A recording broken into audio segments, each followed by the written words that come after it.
Hi everybody, welcome back to Clues by Sam and happy Thursday. I hope you all are doing well. If you don't know what Clues by Sam is, it is a daily puzzle we do every day here on the channel, and in it there are 20 people. They have different professions and some of them are criminals, some of them are innocents, and we gotta figure that out using the clues that they might give you. They always tell us the truth, even though they are criminals, so today we have a tricky one, which means it is kind of there in difficulty, but if you want to play along, there is a link in the description to take you to it, and I'm going to start mine and explain my logic as I go so we can get it together. Let's start. We start with Barney telling us that exactly 2 of the 5 criminals neighboring Raul are in row 4. So Raul is in row 4. And he has 2 people neighboring him in that row, so that means that if 2 of them are criminals, both are. And he also has 5 criminals total neighboring him and 8 people total neighboring him, so 3 innocents. Salil now says there's an odd number of criminals in the corners. That means there might be only 1 criminal in the corner, or it might be that all of the remaining people in the corner are criminals. We don't know yet.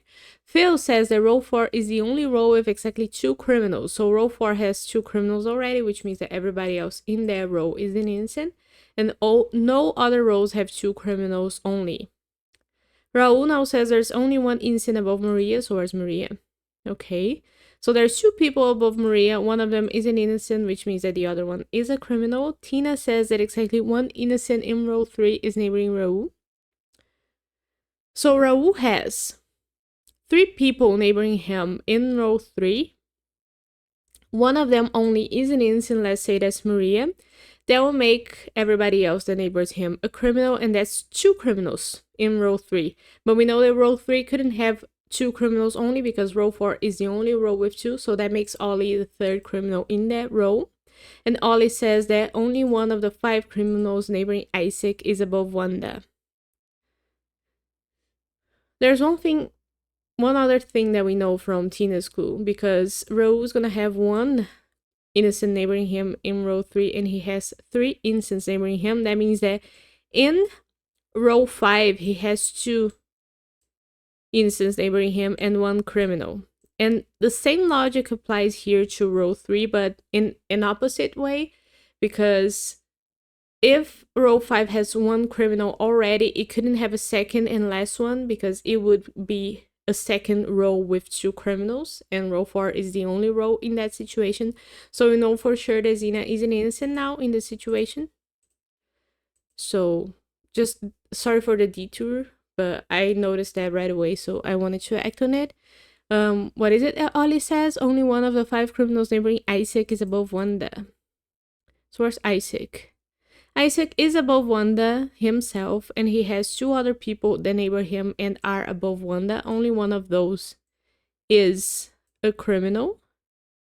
And Isaac has 5 criminals neighboring him, just like Raul, which means that he has 3 innocents, and we know that one of them is either Chris or Henry. The second one is obviously gonna be either Dana or Nancy.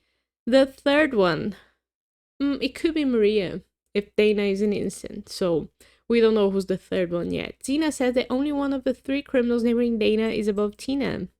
So Dana has 1 criminal here neighboring her who's either Chris or Henry. She's gonna have a second one who's above Tina. Where's Tina? Tina is in column D. So there is 1 innocent here neighboring Dana. But her third criminal could only be Isaac. And now we know about 3 of Isaac's 3 innocent neighbors. One of them is in column B, the other one is in column C, and the third and last one is in column D, which now lets us know that Maria is for sure a criminal. So we know that Laura and Nancy are opposites now because Raul has 1 innocent neighboring him in row 3. So that was a lot. Isaac gives us a new clue. There are as many innocent cooks as there are innocent sleuths. Where are all the sleuths? Isaac's is a sleuth. Barney and Dana and all of the cooks are Karen and Emma. There's only 1 criminal cook and only 1 innocent cook because there's 2 cooks total and they are opposites. which means there's only one innocent sleuth, and we know about him already. It's Barney. So any other sleuths are both criminals, and one of them is Dana, which makes Nancy an innocent, and because of Nancy now, Laura is a criminal. Nice. We don't need Isaac's clue anymore. What else do we know? 2 of Phil's neighbors on the edges are criminal. Oh, we now know also because Barney and Zena, who are both on the corner and are both innocents, and we have to have an odd number of innocents, an odd number of criminals in the corners, according to Salil. We know there's only one criminal in a corner because there's 2 people left in corners. So Emma and Uma are opposites now. Only one of them is a criminal. 2 of Phil's neighbors on the edges are criminal. Phil has 5 people neighboring him. 3 of them are on the edges and 2 of them are criminals. So Uma and Vince, do I have colors yet? Yeah, I do. Uma and Vince are opposites because they are the people left in the corner neighboring Phil. And one of them has to be a criminal. And the last criminal not in a corner, in an edge. The neighbors Phil. So now we know that Raul's second innocent neighbor is either Uma or Vince, and the third one has to be Wanda.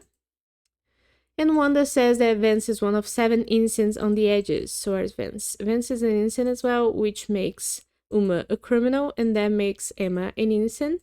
And because of that, now Karen is a criminal.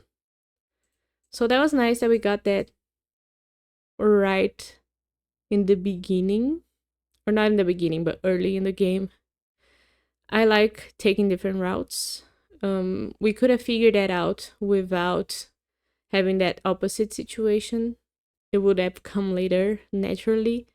But it's good to exercise thinking differently or taking different paths. And it also showcases the different ways that people can think and solve the puzzle in different ways. So, very interesting. I don't need Rose clue. What is the new clue that I got? 7 innocents on the edges. So how many do we have already? 1, 2, 3, 4, 5. 6 with Barney. So Chris and Floyd are opposites. We know that now. And the thing is, if Henry... Yeah, we don't know what Henry and Floyd have.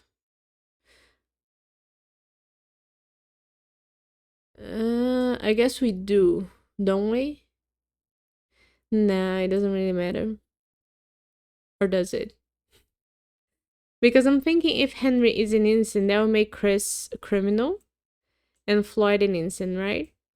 But now we have row 1 with 2 criminals, and we know that row 4 is the only row with 2 criminals. So this couldn't happen.